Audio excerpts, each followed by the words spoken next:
ஏன் வில்ல எல்லா படத்துலையும் கோபமாகவே இருக்கிறாங்க? அவன் லைஃப் என்ஜாய் பண்ணவே மாட்டானா? அவன் லைஃப்ல ஜோக் இருக்காதா, காமெடி இருக்காதா? எனக்கு பெரிய கேள்வி இருக்குது. அவன் டைமிங் சென்ஸ் இருக்காதா அப்படின்னு எனக்கு இருக்குது. நம்ம 2 பேருக்குள்ள ஒரு பிரச்சனையும் இல்லை சார். மலையாளத்தில் நீங்கள் பேசினா, தமிழ் நான் பேசினா, அதில் காலங்காலமாக இருக்கிற ஒரு பாக்கியம் நம்ம 2 பேருக்கும் இல்லை. ஸோ அதனால்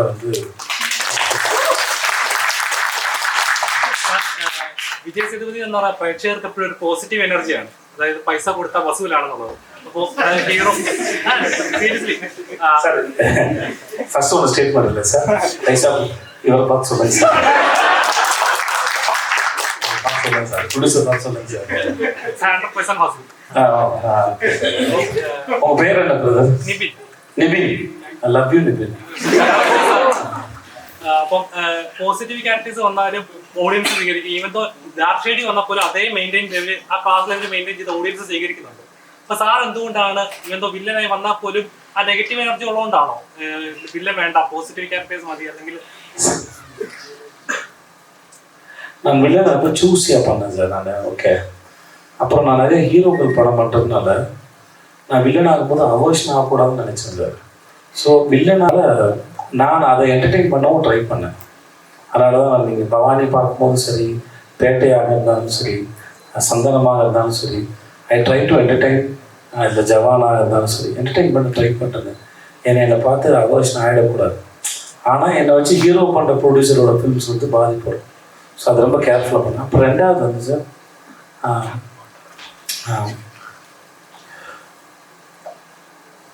ஒரே மாதிரி போயிட்டுருக்கு லைஃபு. கொஞ்சம் நம்மளால் எதாவது முடியும்னா நம்மளே என்கேஜ் பண்ணிக்கிறதுக்கு எதாவது ஒன்று ட்ரை பண்ணுறதா சார். அது அது என்ன ஃபார்மில் சொல்கிறது எனக்கு தெரியல.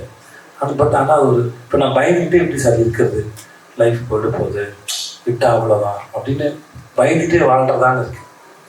அதை விட வாழ்ந்தான் அப்படின்னு இருக்குது பெட்ரு. ஓகே, ஒருத்தன் வந்தான், ஓகே அவன் இப்படியானா இந்த மரத்துக்கு தவனா, அந்த பழத்தில் குதிச்சான், அந்த மேட்டில் ஓடினான்னு ஏதோ ஒன்று சொல்கிறாங்க இல்லை, அது அந்த மாதிரி வாழ்ந்தேன்னு ஒரு at least I try to make myself happy.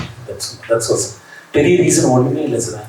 I'm just searching for, I just wish for it. நான் செய்யணும்னு ஆசைப்பட்டேன், அதை செய்யும்போது சின்ன வயசுலேருந்து வில்லனாக பார்க்குறோமே, ஏன் கோபமாகவே சுற்றுறானுங்க அப்படியே இருக்கே. அதனால் அதை எனக்கு இன்னும் வந்து என் படங்களில் வந்து வில்லனுக்கு இன்னும் லவ் சாங்காக வச்சா நல்லா இருக்குன்னு கூட யோசிச்சிருக்கேன் நான். பேரில் அவர் ஒரு பக்கம் ஒரு பொண்ணை லவ் பண்ணுறாரு, நான் ஒரு பக்கம் ஒரு பொண்ணை லவ் பண்ணுறேன். இதில் என்ன இருக்குது? 2 பேரும் வில்லனுங்கிறது என்ன சார்? நான் ஒரு விஷயத்தை நம்புகிறேன், அது நான் சொல்கிற villain. I'm not saying literally bad. Santhanam மாதிரி ஒரு ஆளையோ, பவானி மாதிரி ஒரு ஆளையோ நான் சொல்லலை. எல்லாம் நான் ஒரு கருத்தை நம்புகிறேன், நீங்கள் அது ஒரு கருத்தை படிக்கல. 2 பேரும் ஏதோ ஒரு ஆர்குமெண்ட்டில் ஏதோ சண்டையில் நீங்கள் எனக்கு இல்லைனாவும் நான் உங்களுக்கு இல்லைனா மாறி போயிடுறேன். அந்த மாதிரி கதைகளும் வரலான்னு சில சமயம் தோணும்.